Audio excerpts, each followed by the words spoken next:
Alright, today we're making roast chicken dinner with Hasselbeck potatoes. We're going to brine the chicken first. So to make a brine, we're going to reduce some ingredients together to concentrate flavors and pour that over the chicken and let it sit for 12 to 24 hours. Alright, to prepare the brine, we will combine these ingredients into the pot and we're going to cook them up together. So to start with, we're going to use about 3 cups of cold water. We're going to use 1/3 of a cup of kosher salt. So very important to use kosher salt, not your table salt. Your table salt is a lot stronger, smaller granules, but this is actually for marinating. So we're going to add a tablespoon of black pepper. The recipe that I'm including will have peppercorns, but I don't have any, so we're going to use just the ground black pepper. Put that in.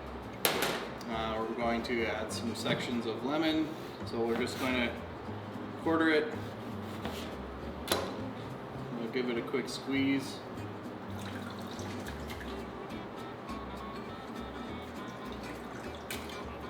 We'll use 2 lemons. The acidity helps the brine penetrate the chicken and makes for more flavor. We will add some fresh rosemary. Fresh herbs is really important for adding extra flavor, so we're going to add, we'll say 3 sprigs of rosemary, 4 sprigs of rosemary, and then fresh thyme.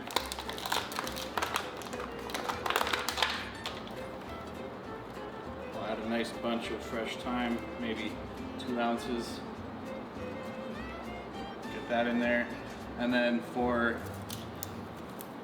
making a nice stable brine, we'll add bay leaves, so 5 or 6 bay leaves. And then we'll add some honey for a bit of sweetness. The brine usually has salt and sugar. And we'll also use these garlic cloves. We'll just give them a quick smash.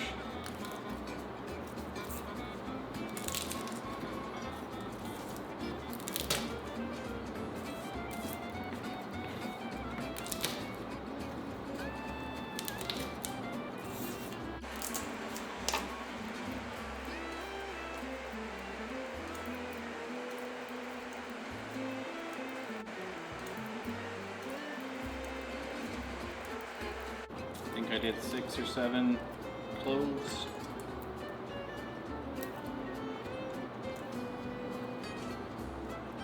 Then we'll add the honey. You can use runny honey or creamed honey, it doesn't matter.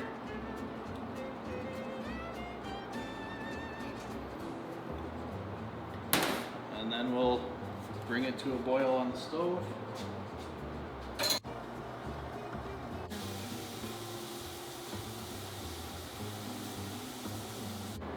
Alright, brine is finished boiling for 1 minute. Flavors are concentrated, and now we want to make sure we bring the temperature down to be cool enough to put over the chicken without getting the chicken into the food danger zone. So we want to make sure it goes down to 4 degrees Celsius or lower. So we'll add the cold water. You could add ice water if you wanted, and that will bring the temperature of that mixture down to where it needs to be.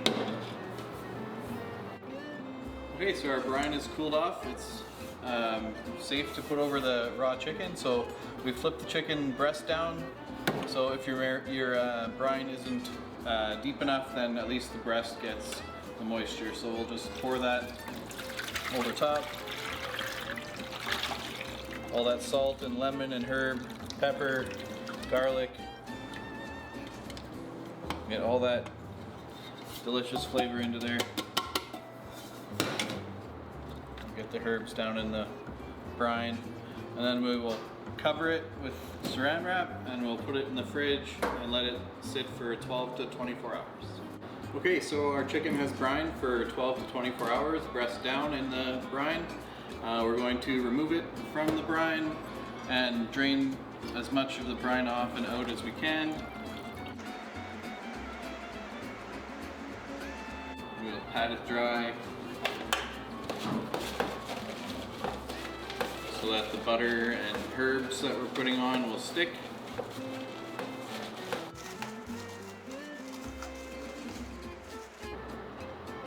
We're going to cut some chunky onions and carrots to put underneath the chicken to hold it up out of its juices. So we'll go ahead and cut those.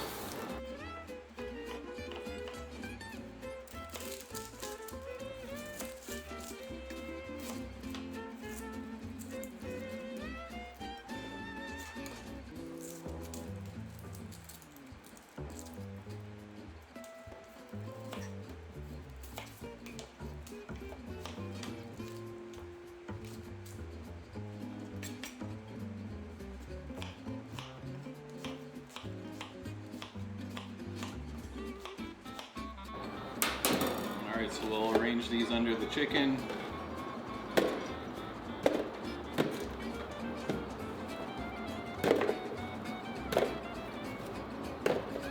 These vegetables help flavor the juices that come off and will make for a nice gravy. There we go, chicken is on top of the vegetables. And now we'll make our seasoned butter rub to go on top. Okay, so the rest of the fresh rosemary and thyme, take off the stem.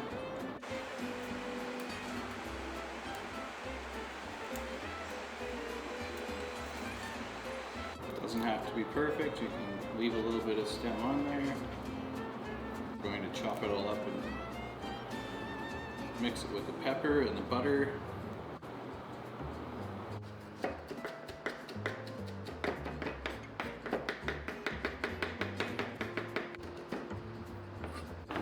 Alright, we'll add that to the ground black pepper. Then we've got some melted butter here. We're going to add the pepper, rosemary, and thyme to the butter. Mix it in. And we're going to use that to baste onto the chicken.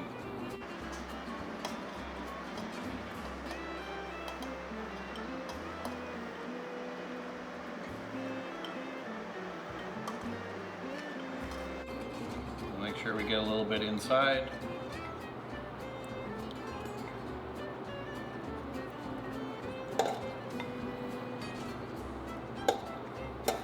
So for even cooking, we are going to tie the legs together and tuck the wings in underneath.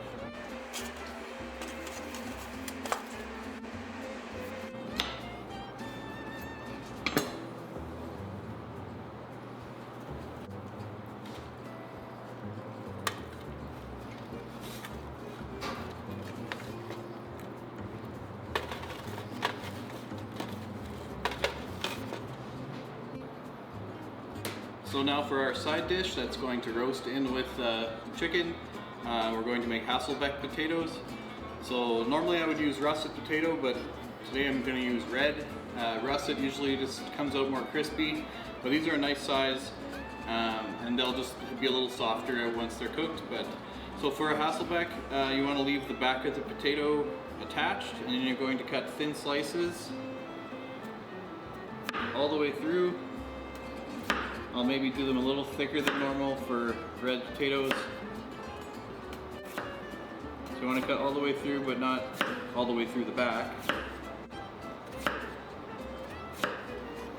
So when it cooks, it will fan out and look really nice for presentation's sake. So we'll put those in the pan and repeat times 4.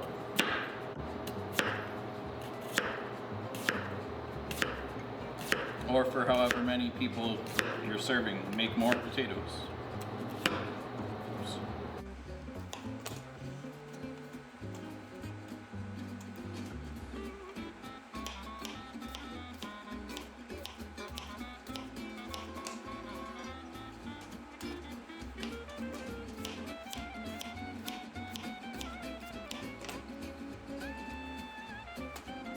So we're going to brush the potatoes with melted butter.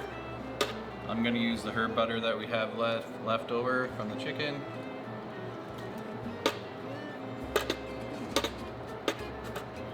Try and get some in the cracks.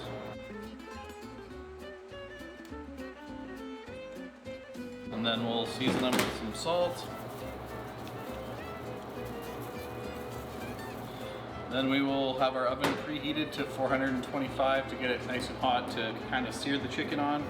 And we'll turn the heat down to 350. For a small chicken like this, 45 minutes to an hour. Brining the chicken actually makes it, helps it to cook quicker. So normal roasting time would be an hour 15 or so. This should take 45 minutes to an hour. Just make sure when we temp it at the end that it's 165 degrees in the between the thigh joint and the drumstick.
Okay, so we're going to carve up our chicken, finish plating, the strings off, and now you can see the moisture in the chicken from brining it.